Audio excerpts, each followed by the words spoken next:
الرحمن الرحيم. هنعمل مع بعض أكلة تحفة النهاردة، فطاير بدون لت وعجن. هنقول على طول بسم الله في الوصفة. عندي هنا معلقتين زيت وفيهم فصين مستكة. هنزل بشوية هوت دوج أو سوسيس، ممكن فراخ أو لحمة، وممكن تستغنوا عنها خالص وتبقى مجرد خضار فقط لا غير. هسيبهم بس كده ياخدوا تشويحة مع بعض. مجهزة عندي هنا بصل متقطع شرايح رفيعة وفلفل ألوان، هحطهم برضو ياخدوا تشويحة كده مع بعض. منكهات سهلة خالص، رشة جوز الطيب ورشة فلفل اسود والملح حسب الرغبة، بس اعملوا حساب ان السوسيس طبعا متملح.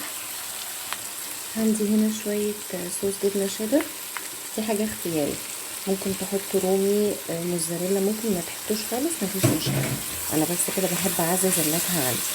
الخضار دبل، انا مش عايزاه يستوي قوي، عايزاه يبقى فيه عضة كده وقرمشة. دقيقة بالظبط وهطفي عليه النار. اضافة اخيرة شوية كده زيتون مخلي، وخلاص على كده. عندي هنا لفة جلاش، هاخد كل ورقتين مع بعض.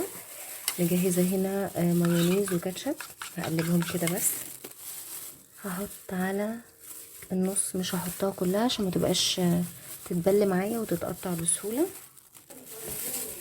ابتدي احط جزء من الحشو وشوية بطاطس محمرة زي فكرة السندوتش السوري بالظبط، وكمان شوية موزاريلا.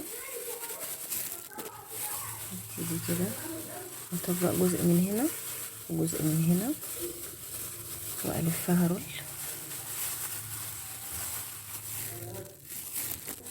هحطها في الصينية اللي هدخلها الفرن.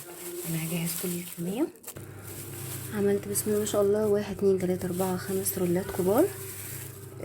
الكمية عملت معايا كده. الصوص دوت هدهن بيه الوش والجناب كويس، مش هخلي حتة كده مش مدهونة. هحط كمان شوية موزاريلا على الوش، دي حاجة اختيارية. كمان شوية زيتون او ممكن فلفل الوان، ممكن تكتفوا بيها كده مفيش مشكلة. طبعا انا مشغلة الفرن عندي من قبل كده، هدخلها لمدة 10 دقايق او ربع ساعة، تاخد لون كمان تحت الشواية، كل واحدة وحسب الفرن بتاعتها. طلعها لكم بقى بشكلها النهائي.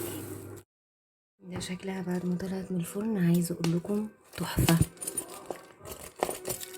ياريت تجربوها، سيبولي كومنت قولوا رايكم فيها ايه، وما تنسوش فعلوا الجرس عشان يوصلكم كل جديد.